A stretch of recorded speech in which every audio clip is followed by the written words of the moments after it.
검사장의 평검사 전보 검토에 검찰 고위직의 줄사퇴 가능성이 나왔습니다만 추가 사의 표명은 아직 더 나오지 않고 있습니다. 법무부와 구자현 검찰총장 대행은 수습 방안을 고민하고 있는 것으로 알려졌는데요. 한편 검찰의 대장동 사건 항소 포기를 두고 여야는 치열한 공방을 이어갔습니다. 관련 내용을 포함한 정치권 이슈들, 이동학 전 더불어민주당 최고위원, 손수족 국민의힘 미디어 대변인 두 분과 함께 나눠보도록 하겠습니다. 두 분 어서 오십시오. 안녕하세요. 예. 자, 검사장 2명이 사의를 표명한 이후 줄사퇴 가능성이 거론되기도 했습니다만 추가 사의 표명은 없었습니다. 구자현 검찰총장 대행은 지금 수습 방안을 고심하고 있는 것으로 전해졌는데 지금 이 상황 어떻게 보고 계신지요? 뭐 2명 가지고 줄사퇴라고 하기에는 조금 겸언적일 거라고 생각을 하고요. 네. 과거에 검찰이 그동안 뭐 공무원 집단에서의 어떤 집단 뭐 반발 이런 거에 나왔을 때 전부 다 수사했거든요. 수사해가지고 기소했습니다. 예컨대 경찰에서도 전국의 경찰서장 회의를 열었다. 이것을 주동했던 사람들 전부 다 기소해가지고 예컨대 뭐 정직 3개월 맞은 사람들도 있고요. 감봉된 사람들도 있고요. 이제 그런 식의 이제 공무원들의 항명 사퇴 이런 것들이 이루어지면 안 되는 거기 때문에 검찰도 거기에서 예외일 수 없다. 오히려 지금 검찰이 해야 되는 일들은 그동안 윤석열, 김건희 이 두 부부와 관련된 일들에 대해서 국민들 앞에 대놓고 본인들이 무마를 지켜줬잖아요. 근데 지금 이제 와서 이 건 가지고 저렇게 이 반발, 집단적으로 반발을 한다라고 하는 것은 일관성 면에서 그 어떤 국민들도 여기에 손을 들어주기가 어렵다. 그리고 지금 어쨌든 검찰 개혁이 진행되고 있는 와중이기 때문에 1년 동안 유예됐던 이 문제에 관해서 앞으로 공소청에 관한 준비를 좀 더 철저하게 하시고 그 과거에 있었던 여러 가지 본인들의 어떤 저질렀던 기행 문제에 관해서 절절하게 사과를 하는 것이 우선이다. 저는 그렇게 생각합니다. 네, 일관성 면에서 검찰의 손을 좀 들어주기는 어렵다. 오히려 지금 검찰이 반성을 해야 할 때가 아니냐 이렇게 이야기를 해주셨는데요. 지금 상황 어떻게 보고 계신지요? 네, 이제 그야말로 이 항소 포기 사태에 대한 이제 후폭풍이 굉장히 거센 것 같습니다. 그러니까 이 대장동 범죄자 일당들에 대해서 이 범죄자 일당들이 범죄 수익으로 벌여들인 이 돈을 정말 누군가의 그 녹취록에 나오는 내용처럼 몇 년만 그냥 감옥에 있다가 나오면 그 돈을 정말 대대손손 쓸 수 있는 이 정말 말도 안 되는 상황에 대해서 일선 검사들이 이의를 제기한 것이죠. 뭐 이제 민주당 그리고 이재명 정권에서는 이것을 항명이다 이렇게 표현을 하지만 사실상 이거는 항명이라기보다는 항변이다 이렇게 말씀을 드릴 수 있겠습니다.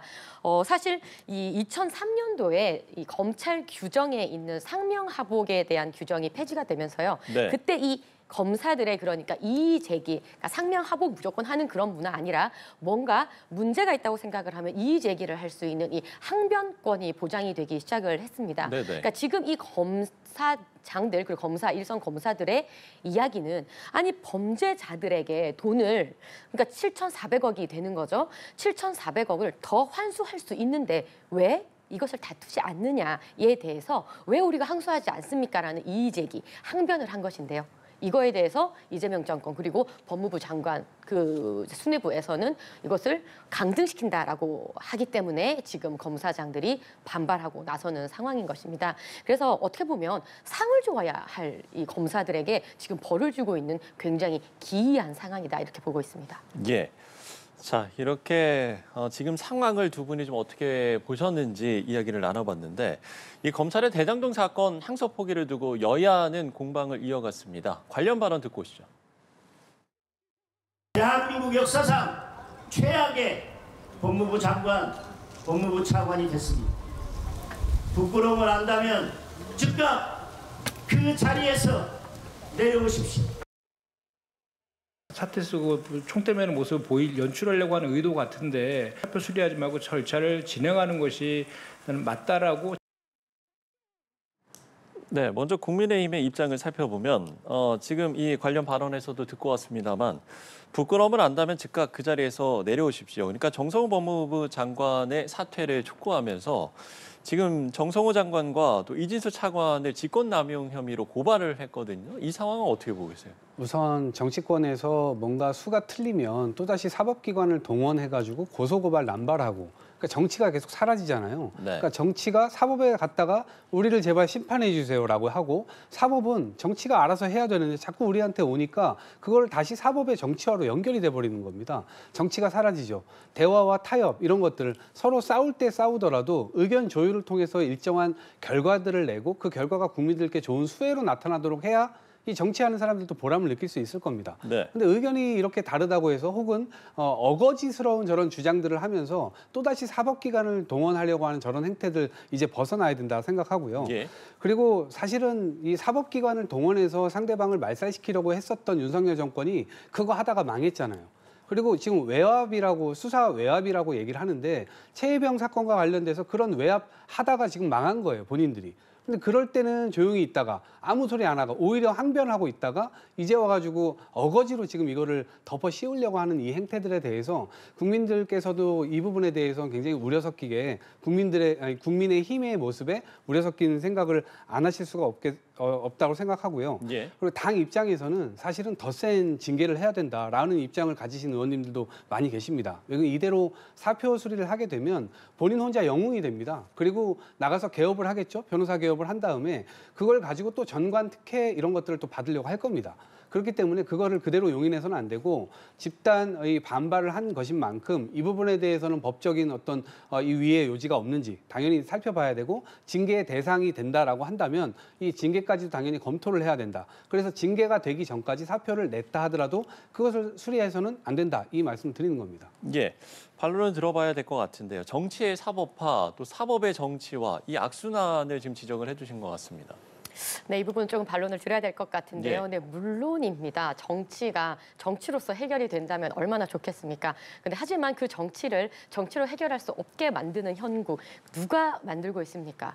수적인 우세를 내세워서 일방적인 독주를 하고 있는 것은 민주당이다. 이렇게 말씀을 좀 드리고 싶고요. 협치의 회복 누구보다도 원하고 있다는 말씀을 드립니다.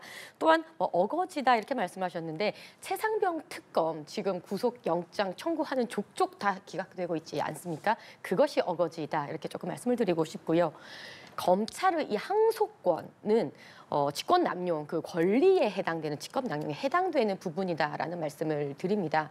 그래서 이제 검찰이 항소할 수 있는 것을 외압에 의해서 못하게 한 것은 그러니까 정성호 법무부 장관에 대해서 이 권리 남용에 대해서 우리가 고발을 할 수 있는 부분이라는 말씀을 드리고 싶은데요.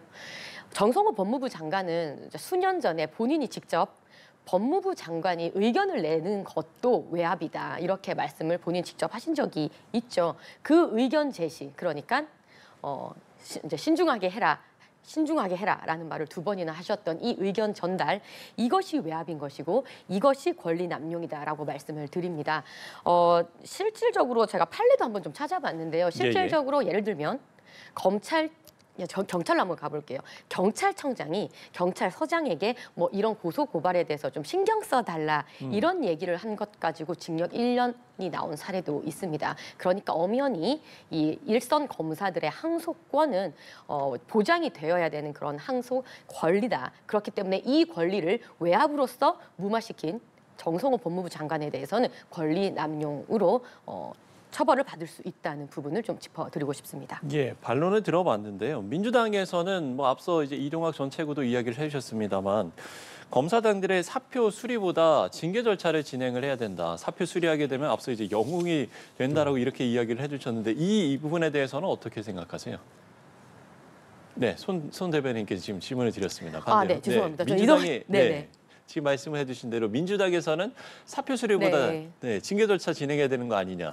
글쎄요. 그러니까 제가 앞서 말씀드린 대로 상을 줘야 될 지금 일선 검사들에게 지금 벌을 주자고 지금 민주당은 말을 하고 있는 거잖아요. 네. 그 역시 사표를 수리하지 말고 뭔가 징계를 하자라고 하는 것은 그렇기 때문에 맞지 않다라는 말씀을 드리고요. 예. 지금 징계를 받아야 될 사람은 정성호 법무부 장관 그리고 이진수 법무부 차관입니다.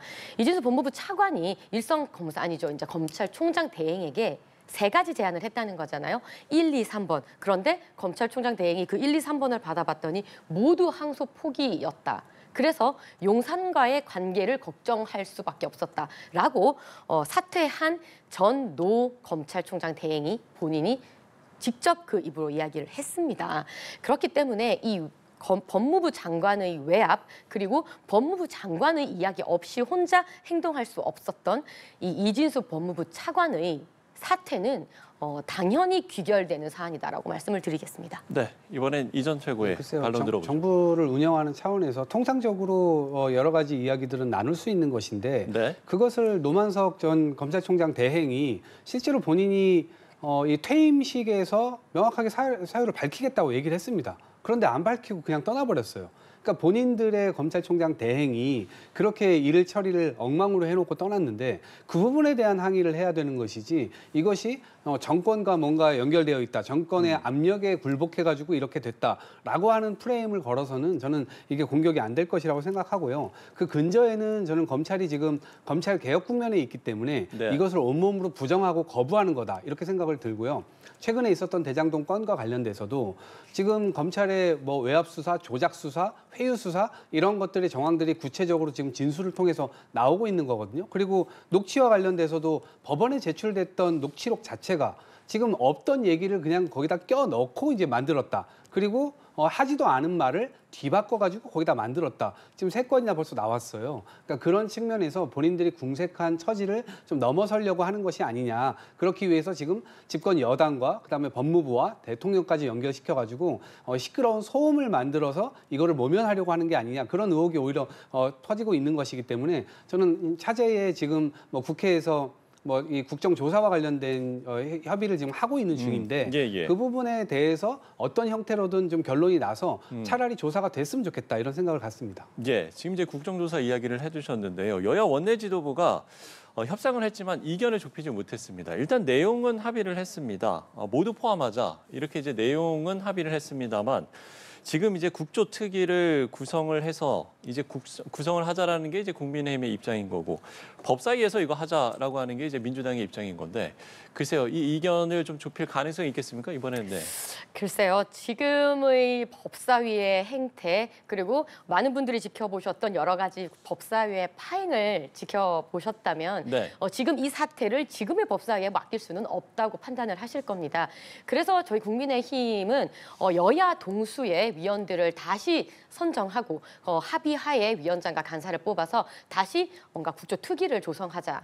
아니라면 정말 이런 사안에 있어서 정말 특검이 진행되어야 되는 것 아니냐 이렇게 말씀을 드리고 있습니다. 물론 민주당에서는 이 사안에 대해서 왜 자꾸 대통령실을 끌어들이냐, 이재명 대통령을 끌어들이냐, 뭐 일부에서는 제가 방송에서 말씀을 드렸더니 물귀신이냐, 뭐 이런 말씀까지 하시던데요. 네. 제가 끌어들인 게 아니죠. 원래 이 대장동 사건은 이재명 대통령이 관여가 돼 있는 피의자로 함께 묶여져 있는 그런 사건이었었고요. 그러니까 애시당초 이재명 대통령이 연관되어 있는 사건이었다. 그리고 이 사건에 대해서 지금 정말 오비일학처럼 10월 3일 국무회의에서 이재명 대통령이 직접 항소를 제안해야 된다는 이야기를 하자마자 그 항소를 제안하는 1호 사건으로 바로 이 대장동의 항소 포기가 이루어지지 않았습니까? 그렇기 때문에 이런 사안에서 어떻게 대통령실 이재명 대통령을 엮지 않을 수 있겠느냐라는 것이고요. 이런 부분들을 일일이 정확하게 명명백백하게 검사 조사를 하려면 새로운 국조특위를 열거나 아니면 특검을 가야 한다 주장하는 것입니다. 예. 그러니까 이제 지난 국감 또 이전에 이제 보여줬던 법사위의 모습을 보면 법사위에서 실시하는 게 맞느냐 이제 이런 지적이신데요. 어떻게 보세요? 그러니까 그 국민의힘은 아직까지 본인들이 힘의 불균형 속에서 소수파가 됐다는 걸 인정하지 않는 것 같습니다. 이것을 인정한다면 어거지스럽게 그것을 동등하게 할 수 있다라고 생각하는 것 자체가 망상입니다. 총선은 왜 졌죠? 본인들이 의대 뭐 이 개혁을 하겠다고 하면서 사실상 파탄을 냈고요. 그다음에 국방장관을 호주 대사로 보내면서 그 총선 시기에 어마어마한 설화를 일으키지 않았습니까? 그리고 명품백 관련돼서 무마, 그 한동훈 전 대표가 당시에 비대위원장으로 들어가면서 명품백 정도는 국민의 눈높이에 맞게 처리를 해야 된다라고 주장을 했습니다만 그것조차도 완전히 그냥 막 깔아뭉개지 않았습니까? 그런 차원에서 총선에서 대대적인 심판을 받은 거예요. 그런데 지금 뭐 특검이냐 혹은 법사위에서 하느냐 제가 볼 때는 내용에 지금 합의가 된 거거든요. 국민의힘 입장에서는 외압에 관련된 조사를 하자라고 하는 것이고 민주당 입장에서는 조작 수사와 관련된 내용을 하자라고 하는 거예요. 그러면 서로 내용이 합의가 됐으면 저는 상당한 진전이 있는 거라고 봅니다. 그리고 실제적으로 힘의 균형이 국민의힘이 지금 밀리는 모양새이기 때문에 네. 적어도 법사위에서 그냥 하자라고 하는 민주당 주장은 전 받아들여야 된다고 봅니다. 이것도 받아들이지 않고 저렇게 그냥 계속해서 평행선을 달리는 전략은 제가 볼 때 아무 의미가 없습니다. 누구를 위해서 이 주장을 계속 하는 거죠? 어차피 되지도 않을 일인데. 그렇기 때문에 저는 내용 정도에서 합의를 봤다면 법사위에서 하자라고 하는 이 민주당의 주장에 그냥 동의를 하고 그 자리에서 본인들이 할 수 있는 역할이라도 제대로 하는 것이 중요하다라고 생각합니다. 예. 자, 주제를 바꿔보겠습니다. 국회 운영위원회에 출석한 대통령실 김용범 정책실장이 자신의 딸을 거론한 국민의힘 김은혜 의원과 고성을 주고받았는데요. 그 현장 모습 보고 오시죠. 월세가 아니잖아요. 예. 그러면 집을 살 수 있는 보통 주거 사다리로 전세를 이야기하죠. 따님한테 임대주택 살라고 얘기하고 싶으세요? 그 주택을 소유하려고 한 갭이 청년들한테 그 아니라니까요. 예산을 제 가족에 보면 대해서 그런 식으로 하지 임대주택을- 마세요.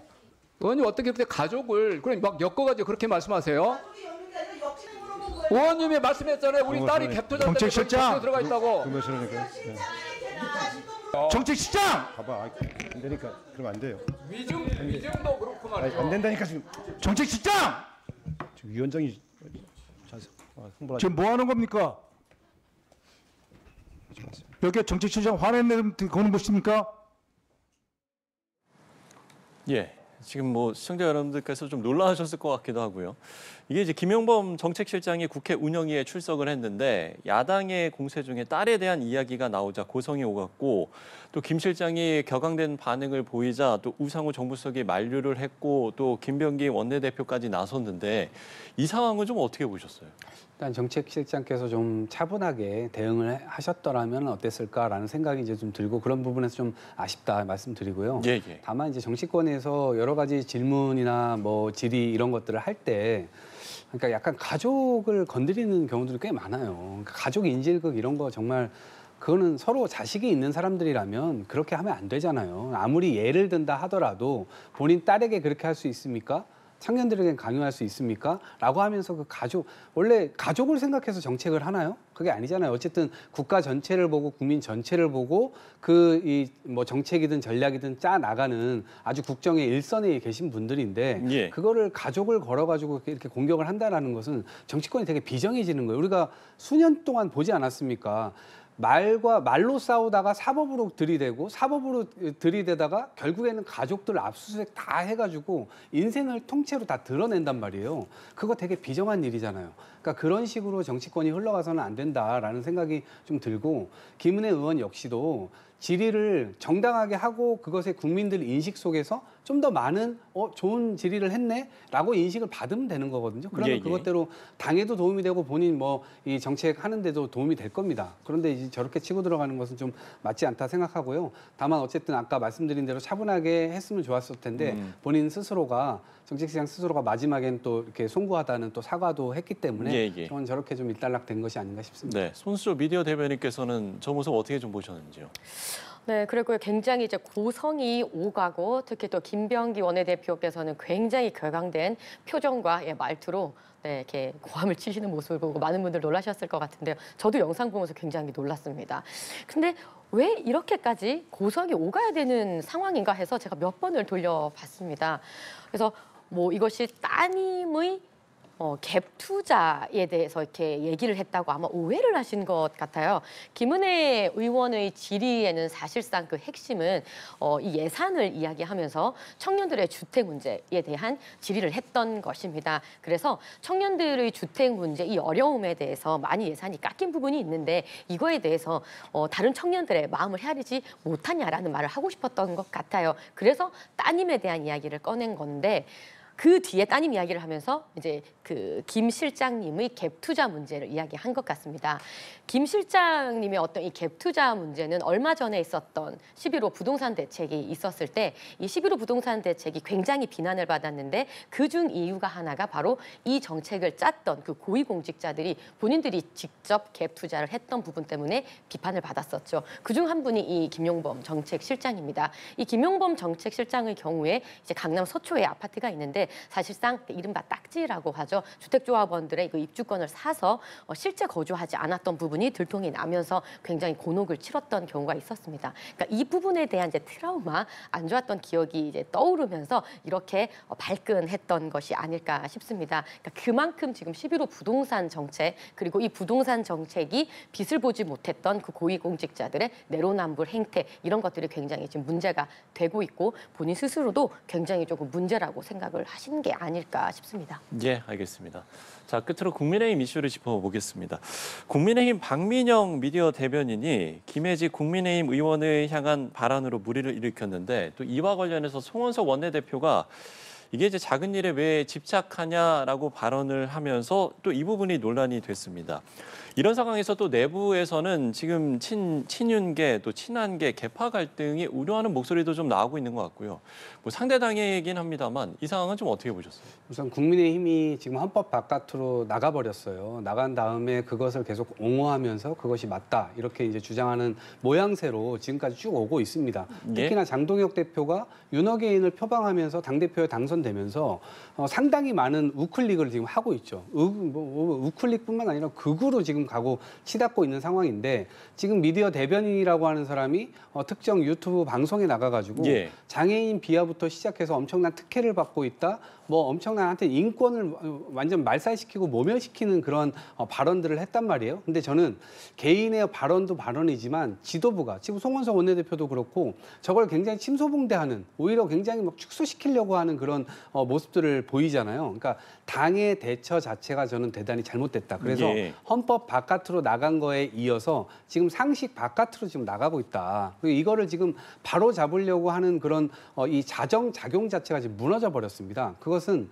저는 지도부 자체가 아마 저러한 입장이나 이런 것들에 대해서 큰 문제 인식을 느끼지 않고 있음과 더불어서 본인이 훨씬 더 지금 나간 멘트들을 많이 하고 있거든요. 우리가 황교안이다 이런 얘기들을 하고 있고 앞으로는 뭐 우리가 전광훈이다 아무런 그런 네트워크를 만들겠다. 그래서 우리가 이제 반 이재명 전선에서 모두가 뭉쳐서 싸워야 된다라고 하는 논거를 펴고 있는데 실제로 저 발언 이 대변인의 말보다 당대표의 말이 훨씬 더 심각하잖아요. 그러니까 전 징계조차 할 수 없는 당의 상황이 상당히 처참한 거 아니냐 이렇게 생각합니다. 예, 당의 대처, 그러니까 당의 지도부의 대처가 좀 미흡한 게 아니냐 이렇게 지적을 해주셨는데 반론 들어보죠. 네, 이 사안에 대해서는 이제 박민영 대변인 본인께서 이제 사과문을 올리셨고 아무래도 공당의 대변인으로서 부적절했다라고 이제 사과를 또 했었고요. 또 스스로도 사의를 표명을 했었습니다. 네, 그런데 이제 지도부 차원에서는 그 사의를 또 반려하는 그런 과정이 있었는데요. 네, 아무래도 공당의 대변인으로서의 언어의 그 적절성에 대해서는 굉장히 주의를 해야 되는 부분이라고 생각을 합니다. 물론 전체적인 맥락이 그것을 의도하는 것은 아니었다고 저도 이렇게 생각은 하는데 아무래도 언어의 적절성이 파괴가 돼버리면 내용 전체의 정합성이 무너지는 그런 사태가 있기 때문에 아마 이 부분은 본인도 많이 느끼고 있고 또 이 지도부에서도 많이 느끼고 있는 부분이라고 생각이 됩니다. 예, 알겠습니다. 정치권 이슈들 짚어봤습니다. 이동학 전 더불어민주당 최고위원, 손수조 국민의힘 미디어 대변인 두 분과 함께 이야기 나눠봤습니다. 오늘 말씀 고맙습니다. 고맙습니다.